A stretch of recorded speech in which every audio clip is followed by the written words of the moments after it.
Cette semaine, nous découvrons la construction du Mishkan, le sanctuaire que Hachem ordonna aux Bnei Israël d'ériger dans le désert. Ce sanctuaire devait être un lieu où la présence divine résiderait parmi eux.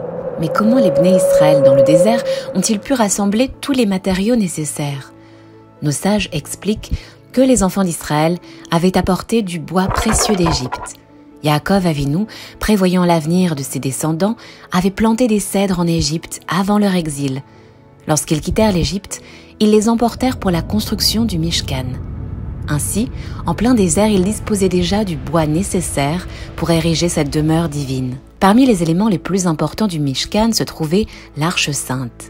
Cette arche était constituée de 3 couches, une boîte intérieure et une boîte extérieure en or, et entre les deux, une structure en bois de cèdre. Ainsi, elle semblait entièrement dorée tout en conservant un cœur en bois. Elle était munie d'anneaux en or sur ses côtés, dans lesquels étaient insérées des barres recouvertes d'or, permettant son transport. L'arche servait à contenir les tables de la loi, symbolisant la Torah que Hachem avait donnée au peuple d'Israël. Son couvercle, la caporette, était également en or pur.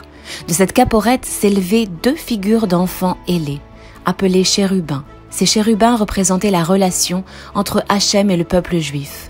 Nos sages enseignent qu'ils se faisaient face lorsque le peuple suivait la volonté divine, mais se détournaient l'un de l'autre lorsque le peuple s'éloignait de la Torah. Un miracle fascinant entourait ces chérubins.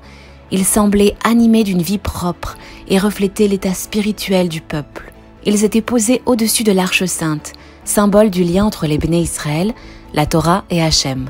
À l'intérieur se trouvait le vase de manne, les tables de la loi et le Sefer Torah écrit par Moïse.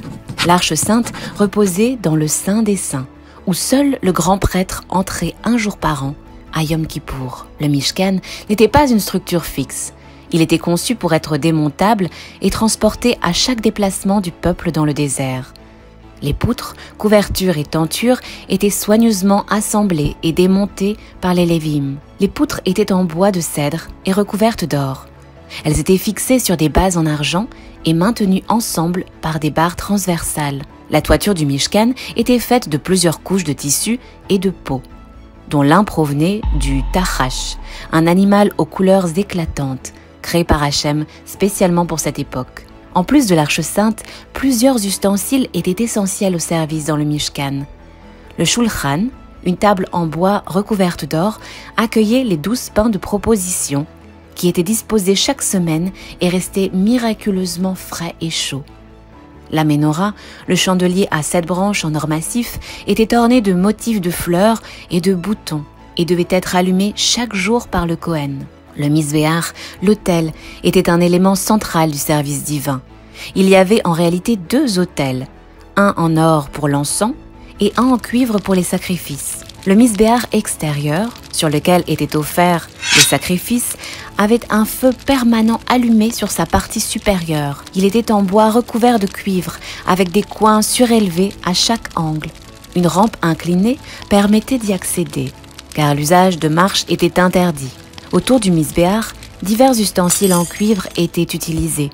Des pelles pour enlever les cendres, des fourchettes pour manipuler les sacrifices et des récipients coniques pour recueillir le sang des sacrifices, qui ne devaient en aucun cas coaguler. Le Mishkan était entouré d'une grande cour, délimitée par des rideaux soutenus par des poteaux. Cette cour mesurait environ 50 mètres de long sur 25 mètres de large.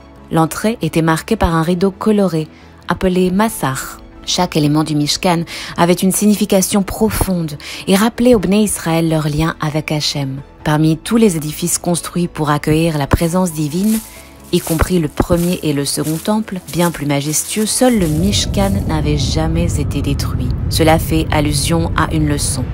Ce ne sont pas les moyens matériels qui attirent la bénédiction, mais la simplicité, qui ouvre plus facilement la voie à la grâce divine. Shabbat Shalom et à la semaine prochaine.